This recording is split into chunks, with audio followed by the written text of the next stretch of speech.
In today's episode, we talk about giving when you're not necessarily getting anything back in the immediate term.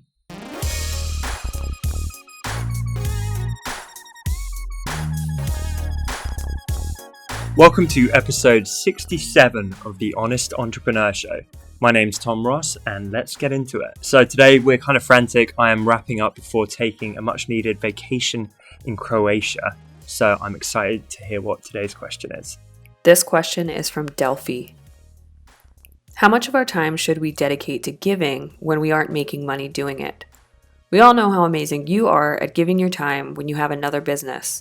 And you say you love this, but still, how do you find the balance between giving and making money?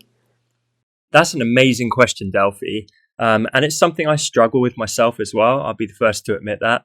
I think giving is tremendously advantageous for a lot of reasons. It creates goodwill, it creates community. For me, it's a long-term brand building game. And I've talked about this before, the difference between branding and sales. I know I could go into more sales mode right now with what I'm doing here with my personal brand. I've already put out the feelers to see how much people would be willing to pay me for consultancy. I know I could release like a course, etc., but I'm not that interested in doing that stuff just yet because I'm trying to build brand. The main thing is, if you are building brand, like I like to go all in on that and then kind of believe the sales is going to follow. I appreciate that's different as you outlined in your question. I've got a business. I've got an income from that. I've got my company. So for me, it's a side hustle. My side hustle is giving value. But I think whether it's your full-time gig or your side hustle, I think it's a really good strategy. I remember when I was freelancing, and I've talked about this before on the show, I gave and I gave and I gave in all kinds of ways. I had a blog. I put out content. I did a series where I redesigned people's websites to provide interesting content and to give value back. I built a sense of community. I went on forums. I redesigned people's websites. I gave them free consultancy. And all of that stuff led to some of the biggest inflection points where people started coming to me as an authority figure to say, hey, I love your work. I love the advice you're giving. Can you do my website?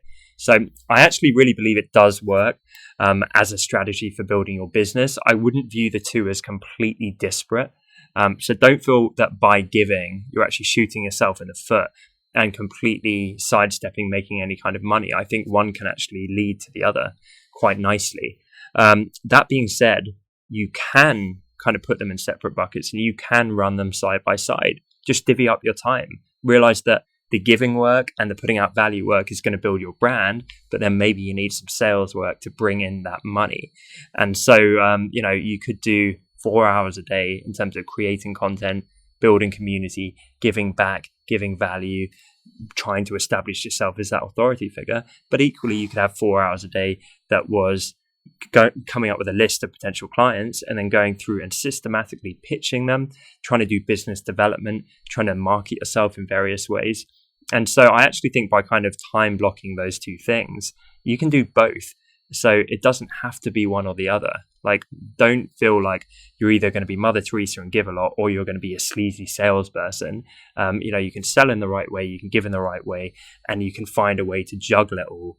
If you're just smart in your time, like that's what I have to be, right? It forces my hand to work smarter. Yes, I'd love to have 72 hours in a day, but I don't have it. So I have to sit down, time block like I'm doing right now. I'm recording this show. I'm trying to give you value in my answer. But then after that, I'm going to get back to work. I'm going to do some business development for my company, and that's going to bring in some monies. But I also know in 5 years, 10 years time, I'm hopefully going to be making a lot of money from my personal brand because I put in the legwork of giving and giving and giving for years. So build both up at the same time. And just on a final note, in your question, you talked about how much I love to give. I would try and find a love of it, because when you do that, like, it really can unlock quite a lot of potential. It might not always have a direct ROI, but I guarantee it's like the more you give and the more you provide for your network, your community, some really good stuff can happen. And I think a main differentiation that you need to make is, are you giving like proactively and assertively, or are you being taken advantage of? Because there's a big difference. If your clients are saying, hey, can you do a load of free shit for me? And you're like, yep, of course, I'm going to keep giving. that's obviously not ideal. But if you're the one who's in control of it and you're doing it strategically and for a sense of fulfillment and making the right moves for, part of your wider branding strategy, then that's fantastic. So don't let people take advantage, be assertive. But I think if you are assertively giving and doing so in the way that you want to do it, then that's awesome. Question of the day. What are you doing to give back to your community right now? Let me know in the comments below. Thank you so much for watching this episode. I appreciate you guys so much. I'm really enjoying the YouTube show. If you are too, then be sure to hit the subscribe icon and tick the little bell to get notifications when I post new content on this platform.